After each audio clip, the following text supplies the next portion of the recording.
Assalamualaikum warahmatullahi wabarakatuh. Ya, untuk mata pelajaran pada hari ini yaitu adalah kimia farmasi.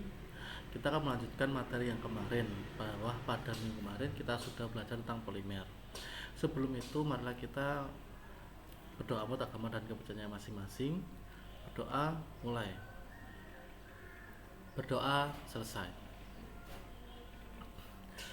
Pada bab ini kita akan belajar tentang penerapan polimer, yaitu adalah plastik dan kesehatannya.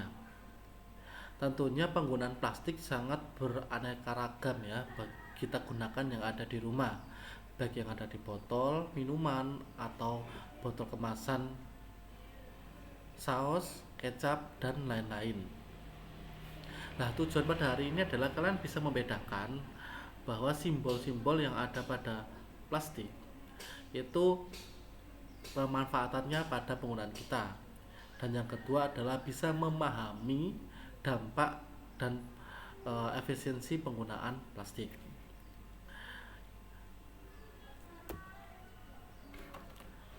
Selanjutnya, simbol pada plastik kemasan kita mengetahui ada beraneka ragam kalau kita bisa melihat ya.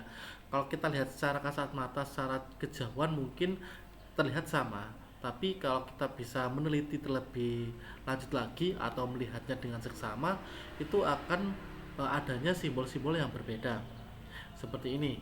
Yang pertama ini digambarkan dengan warna hijau dengan simbolnya ada nomor satu, kemudian dengan warna biru dengan simbol nomor 2, dengan warna merah dengan simbol nomor 3, dan nomor 4 dengan simbol warna ungu, nomor 5 adalah kuning ya, nomor 6 dengan warna kuning kemasan, dan 7 dengan biru muda.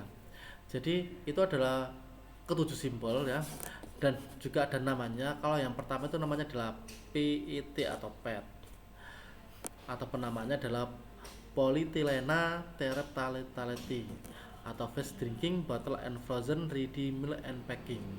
Yang kedua adalah HDPE, kemudian ada PVC yang nomor 3, yang nomor 4 adalah LDPE, nomor 5 PP, nomor 6 adalah polystyrene atau PS, dan nomor 7 adalah other, maksudnya adalah penyusun dari yang selain ke-6 tadi.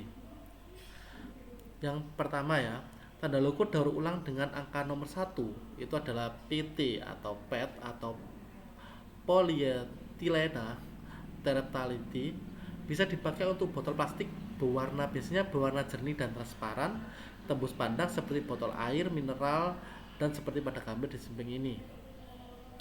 Botol jenis ini direkomendasikan hanya sekali pakai saja.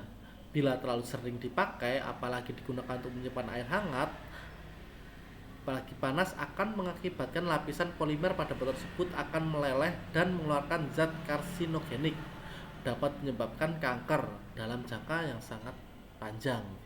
Dan tentunya kalau ada seperti ini hanya bisa dipakai satu kali dan tidak dianjurkan untuk memakainya terlebih dari satu ya. Kemudian logo yang nomor 2 yaitu adalah high density polyethylene, yaitu adalah HDPE. Biasanya dipakai untuk botol susu yang berwarna putih, susu, Tupperware, galon air minum, kursi lipat, dan lain-lain. HDPE memiliki sifat bahan yang lebih kuat, keras, buram, dan lebih patah terhadap suhu tinggi ya. Kemudian digunakan untuk kemampuan mencegah reaksi kimia antar kemasan plastik ya. Sama seperti HDPE juga direkomendasikan hanya untuk sekali pemakaian karena pelepasan senyawa antimoni trioksida terus meningkat seiringnya waktu. Dan selanjutnya yang nomor 3 itu adalah PVC, polyvinyl chloride, jenis plastik yang paling sulit didaur ulang. Plastik ini biasanya ditemukan pada plastik pembungkus clipwrap atau botol-botol. Reaksi yang terjadi antara PVC dengan makanan yang dikemas dengan plastik ini berpotensi berbahaya untuk ginjal, hati, dan berat badan. Sebisa mungkin kita menghindari pemakaian plastik jenis ini. Sebaiknya kita mencari alternatif pembungkus makanan lain, bukan bertanda 3 seperti plastik itu terbuat dari polietilen atau bahan alami ya. Kemudian logo angka 4 yaitu LDPE.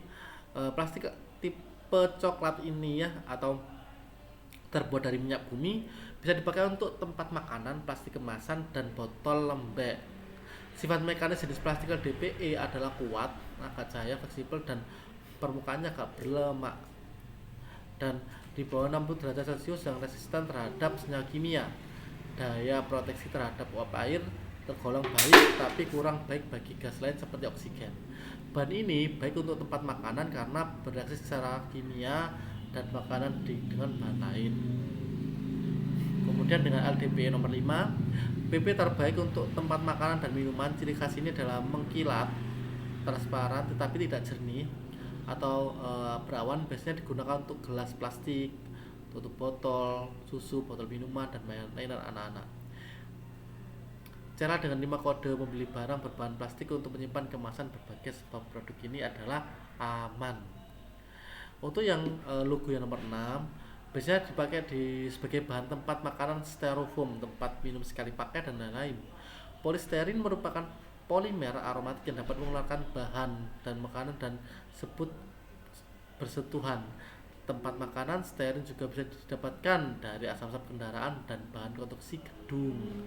Jadi itu ya untuk.